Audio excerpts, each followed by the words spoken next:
Good evening, folks. Welcome to Beer Rating with Sean Connors, day 15 of Advent. A box of beer, 24 beers, all gold medal beers, never sold in Canada.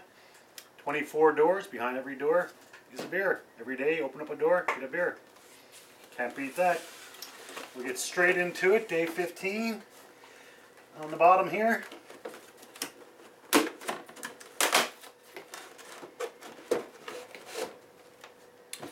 we have a beer from the Denver Beer Company. I'm shaking my head. Not a bad thing, I'm just kind of a chuckle. I've had beers here that I would never even consider beer flavors. Pina colada soured ale, a coffee pale ale, I believe. And today we have a graham cracker porter. Something I never thought I'd seen a beer. It says, enjoy this campfire in a can. Denver, Colorado, USA. Pairs with tents and s'mores, sunsets and friends. And that's about it. So it's a porter, so we know it's going to be dark. And for those that don't know, porters and stouts are really similar. When I say stouts, I'm talking like Guinness stouts. They're both really dark beers, full of flavor. A lot of flavors like coffee, chocolate, smoke, that type of thing. And porter is basically the mother of stouts. And what I mean by that, stouts were invented. Stouts were known as a stout porter.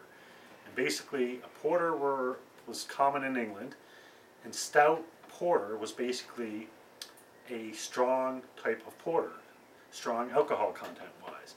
And over time, stout actually became more popular than porter. And for years, I mean, you'd say stout, everybody thought of Guinness, but porter, a lot of people, specifically I would say in North America, could be wrong, they weren't familiar with porter until the craft breweries hit there a couple of decades ago and became more towards the front, with stouts as well. But I think nowadays people, they hear porters, they got a basic idea what you're talking about, whereas I'd say 30 years ago, probably not so much. I'll zoom in so you can see the can. Just hesitate for a second because I'm still getting a bit of a chuckle out of some of the flavors here. And it's not a bad thing by any means. Like with the what was it? The sour ale of Pina colada. That was probably my favorite so far in the box, and I really didn't expect that at all. So you get a few nice surprises here. And once again, full disclosure, I don't mind porters and stouts, but they're not my favorite. And a lot of times, it's kind of odd because some of them I really enjoy, other ones not at all. It seems to be one or the other. Not very often, it's kind of like in the middle. And one of the reasons, as I said, stouts and porters, a lot of times you get a coffee espresso flavor, that type of thing. And I'm not a coffee drinker, so that obviously has an influence. Alright, so let's pour it up. I'll give my glass a quick cold water rinse, as per usual. This is a glass that I got in a box. It came with 6 different styles of beer glasses, and this was the one they had for stouts. Basically said, you know, you got your stem there, so it lets you view the color and everything else. So it has to do with the presentation, which is the case with a lot of times. And you see that it kind of comes up and closes up as it gets towards the top. And a lot of beers, I'm not sure if it's the case with this type, but a lot of beer glasses, that's basically, you get a larger bowl in the bottom and then it tries to concave in to try to trap the flavor. As I said, we know it's going to be dark, and it's probably going to be aroma, either coffee or chocolate or something along that one. Though this one says campfires as well, so it's probably going to be a little bit smoky. So the color here is no big surprise. If you're familiar with ports at all, that's pretty well what you're going to expect. A little bit of head, not a lot. The head also has a bit of brown tinge, which, once again, to be expected. I'm getting...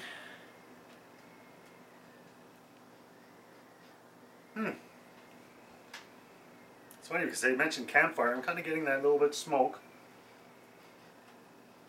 A little bit of chocolate as well.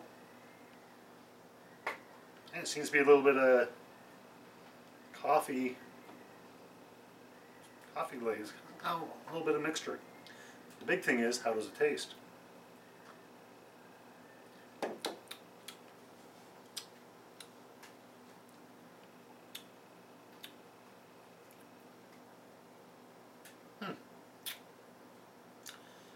Initial taste, I was thinking, okay, it doesn't remind me of anything I've had porter-wise in the past, or a stout. Then, after a second or so, I kind of get it.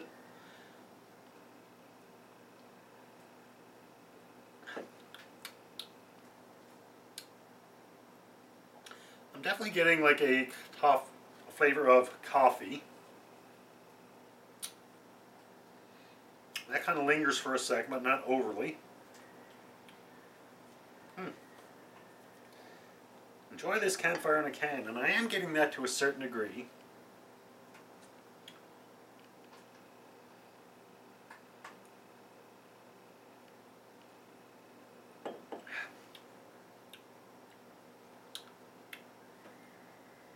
It's flavorful. That would be, I wouldn't say it's the my favorite flavor, but it's interesting. I don't know quite yet what to make of it. It's definitely not the worst beer I've ever had, and it's definitely not the best beer I've ever had. I'm just trying to figure out where it goes into my ratings. Just to reiterate my ratings, a 1 is a drain pour, don't like it, can't finish it. A 2 is, yeah, I'm not a big fan, but I'll finish it. A 3 would be a good beer, a 4 would be a very good beer, and a 5 would be the best beer ever. This one, I'm not quite sure. I'm thinking between 2 and 3. I know I'm going to finish it, but I guess the question would be, how much am I enjoying it?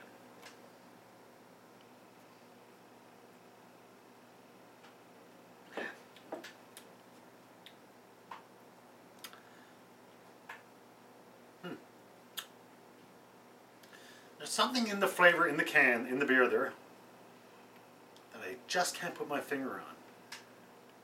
And I've had some stouts and porters that I've really, really, really enjoyed, and other ones not so much. There's one I had probably about a year or two ago, and it actually reminded me, but first of all, I didn't find it too bad. By the end of the beer, it actually reminded me of the taste of a dirty ashtray, which isn't a good thing, obviously.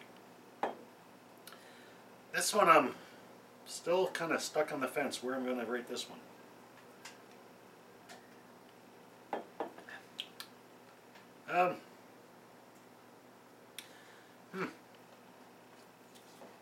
As I said, these beers are all gold medal beers. They're all beers that have won gold medals at various beer festivals, whether it be the Great American Beer Festival, World Beer Cup, or the Australian International Beer Awards. They've all won gold, so they're good quality beers for their category. But the thing is, these ratings are my own personal choice. And with this one, it's unique, I'll give it that. However, I think I'm going to be struggling to finish it off a bit. Not quite doing it for me. That is a really, really, really unique aroma. It's kind of your typical porter or stout with something. And I can't put my finger on it. It says, pears with tents and s'mores, graham crackers, so maybe that's it. Maybe that's what I'm getting.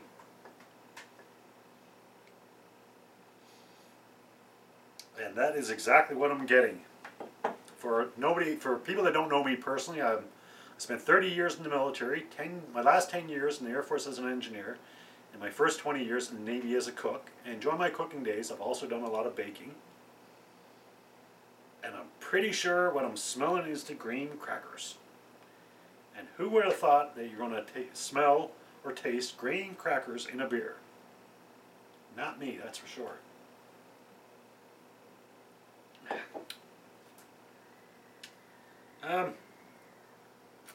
I was really leaning towards a 2, but I'm obviously not having that much difficulty drinking. I mean, it's going down fairly well.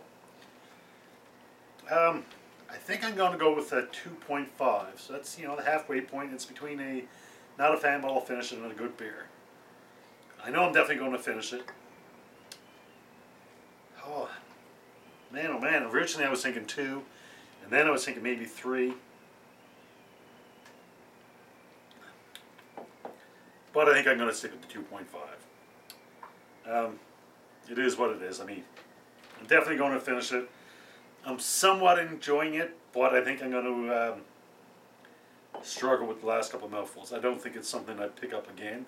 However, I'm quite happy to try it. I mean, it's something I'd never ever considered for a beer combination, so I love trying new beers. So here you go, folks, for the Denver Beer Company Green Cracker Porter 2.5. Hopefully you can join me next, I was going to say next week, but actually tomorrow. We'll go with day 16 and see what we got. Until next brew, as always, enjoy responsibly. Cheers.